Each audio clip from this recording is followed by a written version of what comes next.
is Open Line.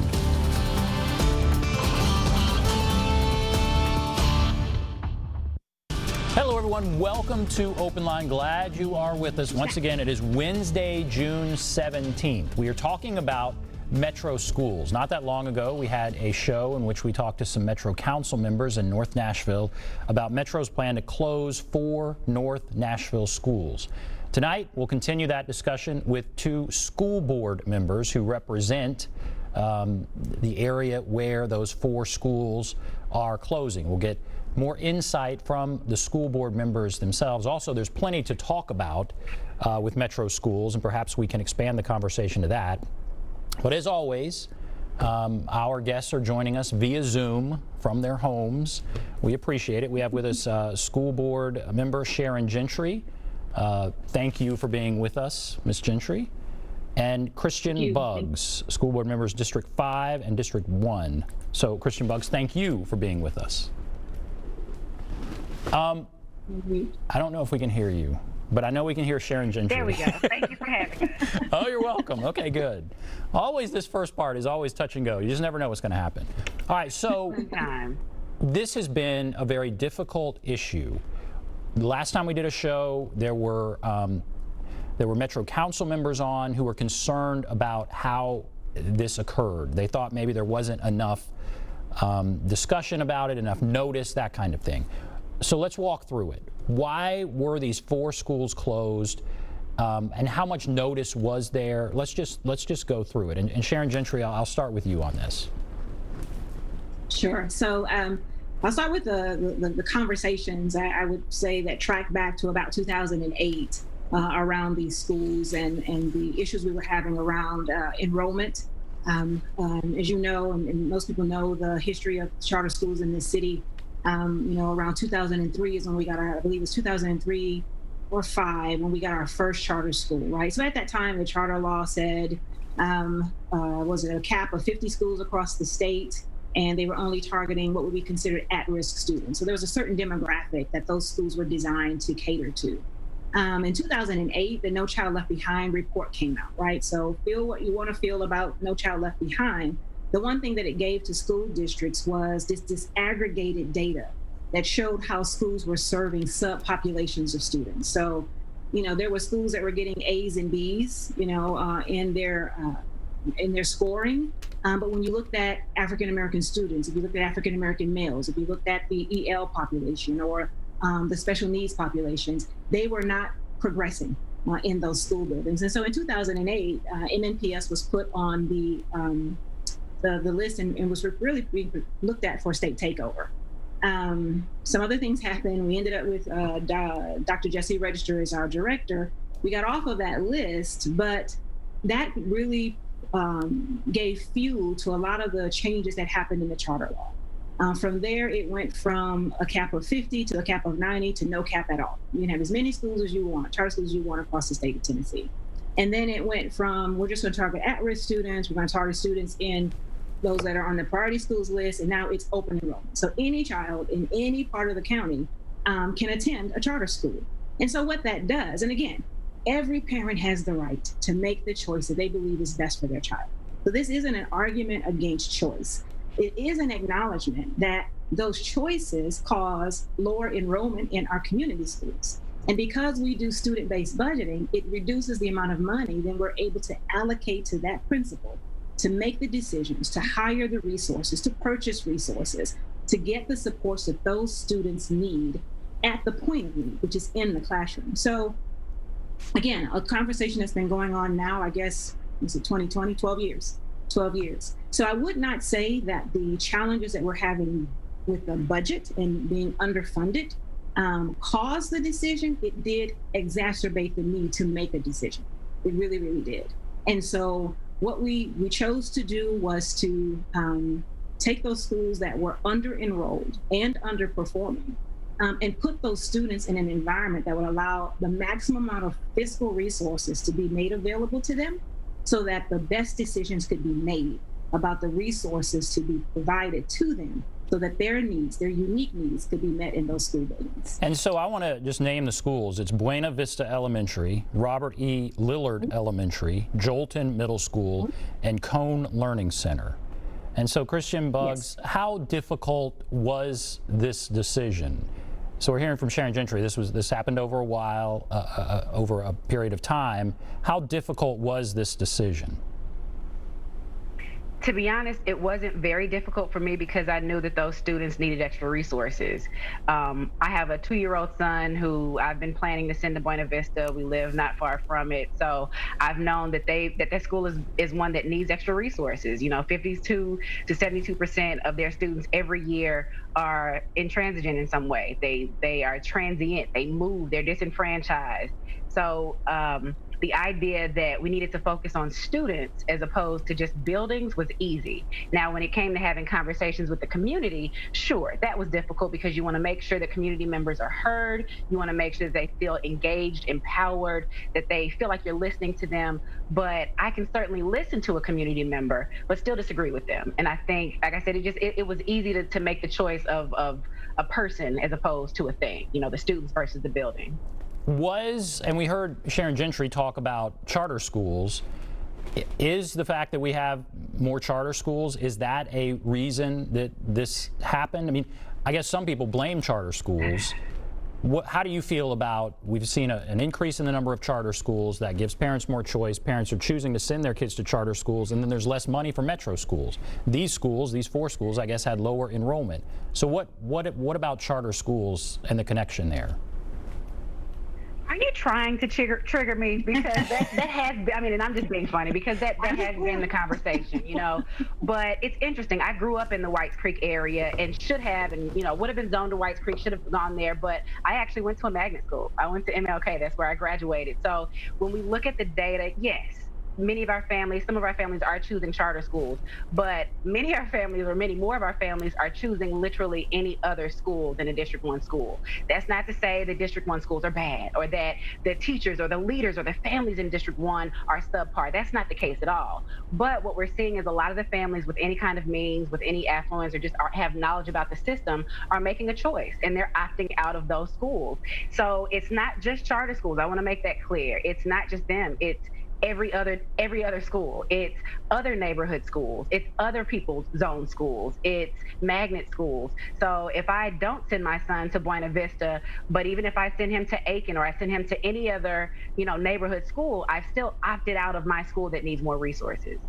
And Sharon Gentry, does this lead to a bigger question and a bigger discussion about, I guess, do you feel like North Nashville schools lag behind in enrollment and in performance, and why is that happening? What about that concern? Well, I mean, so there are many factors that exacerbate that, right? So, you know, as Christian's just pointed out, every parent has the ability to make a choice, and many parents choose schools that are outside of the district, and it does impact the funding that we're able to put in there. But you're right, it is a bigger conversation. So I say this over and over and over again. There is a limit to what the school system can do to hold on to students. So our responsibility is to create an educational experience, an experience within the walls of our building that makes a family and a child feel welcome, make them feel whole, make them feel that they're valued, to ensure that they come out of that experience better. Right? Better academically, better as a person, and prepared for the next level, whatever that may be, elementary to middle to high to career or college. That's our responsibility. But when we have factors outside of that, when developers are coming in and doing the sort of the inverse of blockbusting from, you know, the 50s and the 60s, you know, they're buying up homes and then they're building structures there that are not affordable for the person who used to live in Nashville. So we're causing migrations out of the communities, and so we're really lessening the number of people with kids that are choosing that would choose a community school.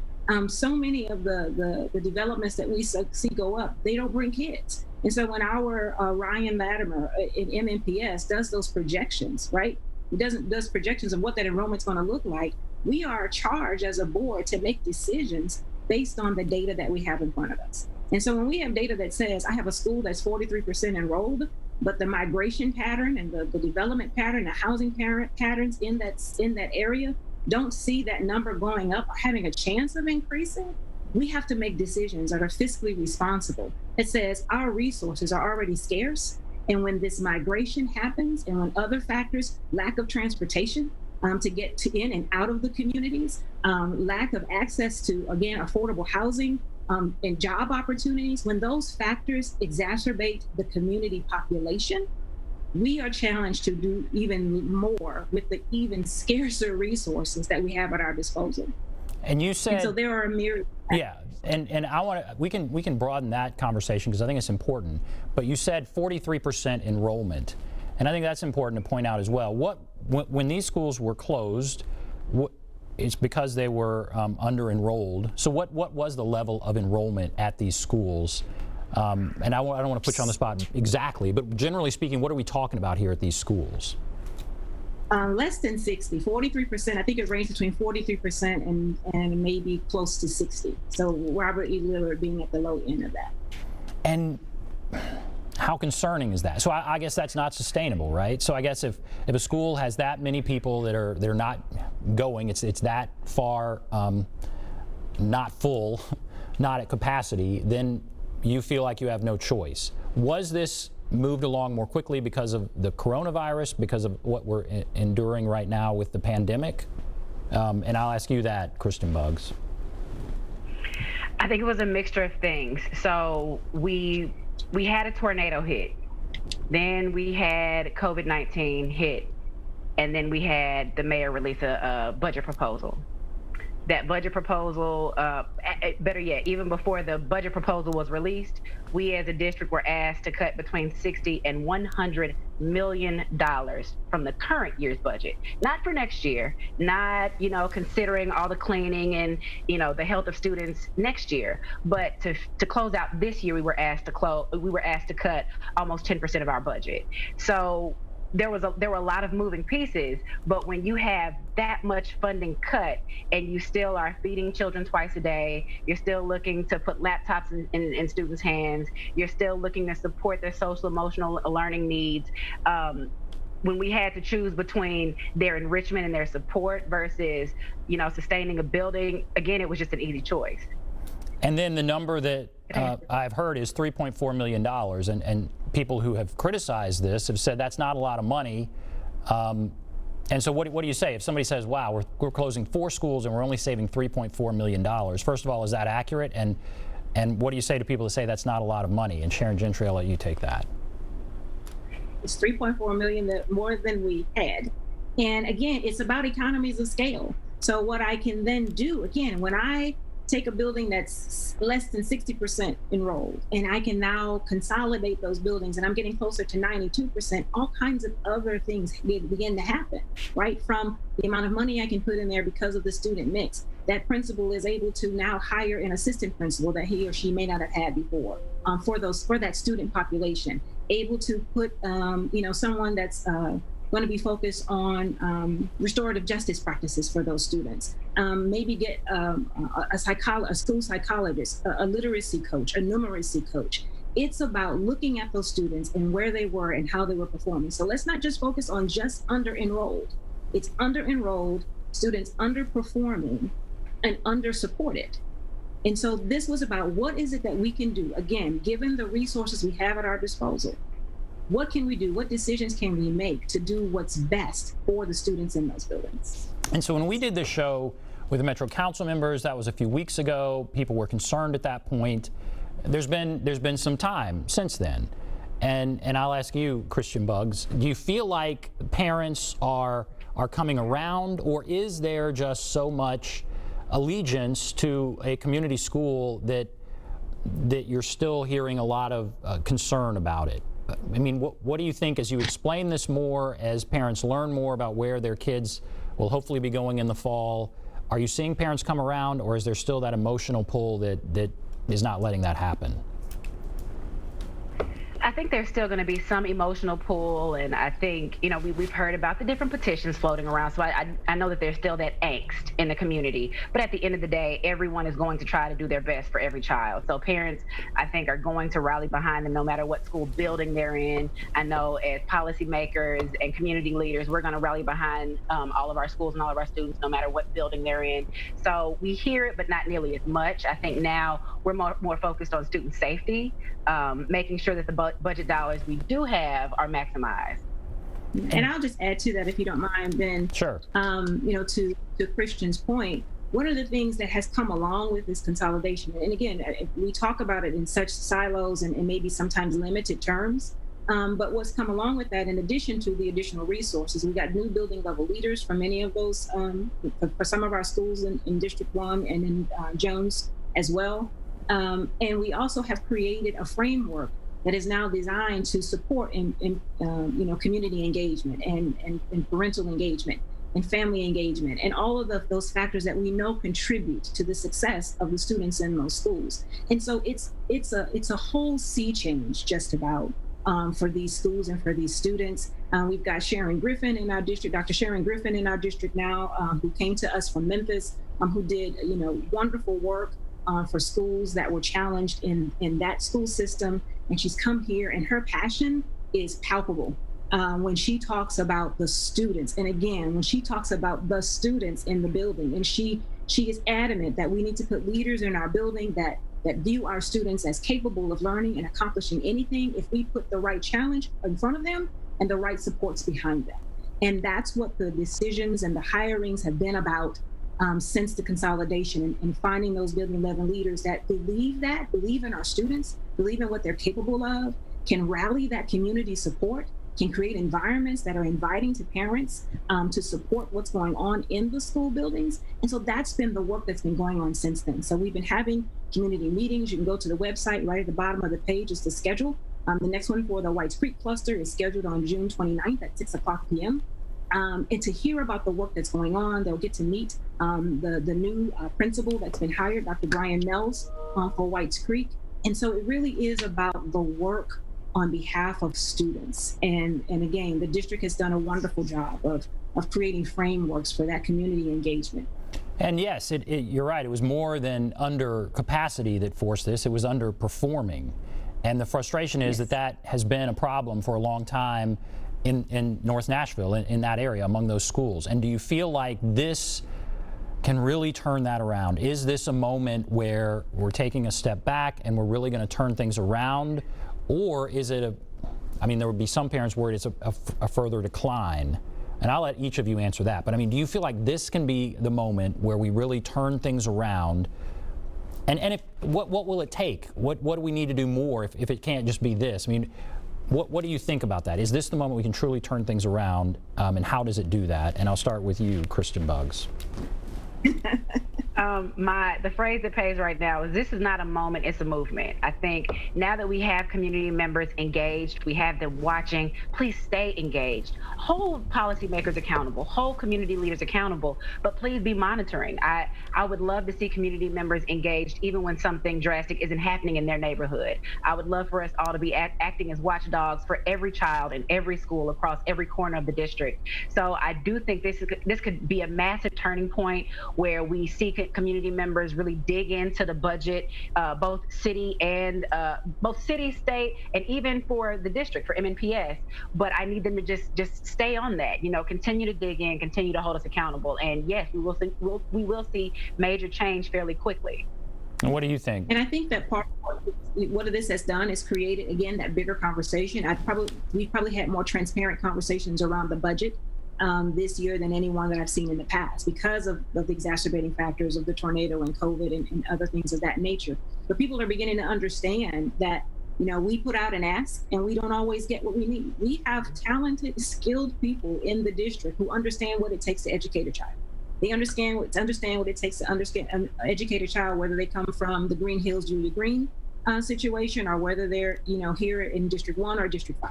They understand the needs and they understand those factors that exacerbate. And so we make asks that respect that. Our budget, our ask is a reflection of what we believe is important. It is a reflection of our values. It is a reflection of our mission. But we don't always get what we ask for. And so that's when the hard and the challenging decisions need to be made. But I think people are beginning to see that there is a process between ask and approval. And what sits in there more than anything else is advocacy. And this is, another, Ms. Bugs just articulated that, is being mindful of that, saying to us that this is what we believe we need and we agree, then say that to the council members, say that to state legislators. We have, this has been talked about a lot, but the basic education program, a formula created by the state, which the state actually admits it has never fully funded. So we don't get the dollars that everybody knows that we need for whatever reasons that those may be. And so again, having that support and having that advocacy directed across all the spectrums and all the areas that are impacting not only the budget itself, but that are exacerbating the factors that come into our classrooms every day, exacerbating the needs of those students. Again, the housing, the transportation, the development, the job availability. All of those are factors that create the child that comes into our building every day. You're saying that you've made asks in the past and you have not gotten what you asked for. You made those asks in a booming economy. We now have a crisis budget with a 34% property tax increase and really a budget that's designed to maintain the status quo. So if you're a parent and you've just seen the schools close and now you know that there's this crisis financial situation, how can you be optimistic? Should they be optimistic? What would you say to those parents that are looking at this going, if we didn't get money then, how in the world are we going to get money now? And Christian Bugs, you can start. I would say be optimistic and realistic at the same time. Whether we're in a booming economy or one that has its own budget woes, we still need to be empowered to really encourage our leaders to spend money where we want it to be spent. So if you want money invested in children, then push us to invest money in children. I think it's so easy to me, and I understand that I have this one lens and this one thing that I advocate for, AKA children, but I just think if you get the children right, if you support them early in life, then so much in our community becomes better. So much in our community is easier to support or even enrich. So I wouldn't say this is a time for woe is me attitudes, but I also think that we need to dig in further to every line item in the budget, in the city budget, in the state budget, and really dig our heels into looking at best practices. What are other cities and states doing that's maximizing their property tax revenue? And I don't want to say I told you so, but yes, we did ask for this while we had a booming economy, because and true, none of us knew that this was going to happen, so we can't point a finger in that way. But the fact that we were asking for it then meant that we should have had it then. I think we just need to make sure we don't make that same mistake in the future. And Sharon Gentry, do you want to respond to that? And I would agree. It's not we've never had everything that we needed. And that's the fact of the matter. Yes, things are dire, and it's really weird to go and make an ask and then somebody asks you for more money in return. It's kind of odd. It was a painful exercise to have to go through, but we did it. And so I think what families should see in the leadership that we have in the district today is someone who is committed to not sit back on excuses, but committed to making some very tough decisions, which is what the director did when she looked across her own organization and those direct reports that she had, and reconfigured and made some adjustments within her own organization to free up some resources and again push resources closer to the point of need for our students. So we keep functioning. We don't have a choice. We have a responsibility, and we're not having any of these conversations to shirk accountability, but we're having the conversations and making the decisions to allow us to be more accountable and to allow us to deliver on our promise to our students and to our families. And I'm being told we have to take a break, but I want to ask one more question, and this is a tough one. But what we talk about North Nashville, and there is this concern that there has been this lag. Other parts of town, they don't have that lag. Why is that? Is it because the money is not given equally? Is it because some parts of town have active PTOs that pump a lot of their own money in? Why is there this disparity? in some of these North Nashville schools as opposed to some of the other schools in other parts of the town? How do we get past that? And you're both on the school board. I mean, is it that they're not being funded equally, or is there something else going on? And I know this is a big one to tackle, but I'll start. Christian, bugs. Yeah, that's a big one. But why is it? I mean, if you're a parent in North Nashville, you've got to be frustrated when you see other parts of town with huge amount, all kinds of stuff, and then they're struggling with not that stuff. What do you say? I will be controversial and say that this is all systemic in nature, that there are inequities that bubble up everywhere. But community issues come to schools and expect to be solved. So what we're seeing in our schools is also what we're seeing in the community. If we see systemic racism, if we see inequality, if we see bias rearing their ugly heads in schools, then if we see that in the community, we for sure see it in our schools. I mean, it would take years for us to unpack this, but I mean, this goes back to, years ago, shifting, redlining neighborhoods and shifting resources and gerrymandering districts. The idea that Sharon and I have almost half the schools because we have some of the largest disenfranchised communities, it speaks to the issue. I could stop there because I know I'm going to be very controversial with this, but it's systemic, and a lot of it has to do with racism and inequality. Yep. And then so what you see is, as a result of that redlining, racism, and inequality, there are a lot of social and emotional issues that our students come into the buildings with that we have to fix. We're responsible for it. I cannot expect a teacher to be able to deliver on a curriculum and to see academic advances if she's got children in her class that just aren't ready to learn. They aren't ready to learn. And so we've got to put supports that have nothing to do with academics, but directly impact a student's ability to learn.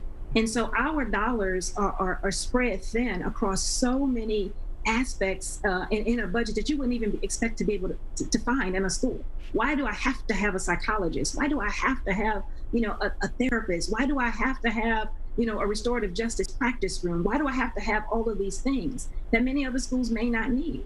Because the population that we're serving in our districts needs it. They need it, they deserve it, they require it just to get to the physical, mental, and emotional point where they can receive the educational experience that they came there for. So the money that comes from the school board to these schools, is it equal? Let's take Green Hills. I mean, are they getting the same amount of money that you're getting there in North Nashville, and then parents sort of buffer that money, or is it not equal? Is somehow one getting more? And again, you're both on the school board, so it seems like you'd have a say, but is it equal? And then there are these other issues that are systemic and there may need to be counseling and other things. I guess just bottom line, the money that's going to these schools, is it equal or is it not? I'll start if you don't mind, Dr. Gentry, but I think we need to stop talking inequality and start talking about equity. So we may dollar for dollar get the same amount, or better yet, I'll go back to the Buena Vista example. It doesn't matter if Buena Vista gets a little bit more money than a more affluent school if the students at Buena Vista need way more services.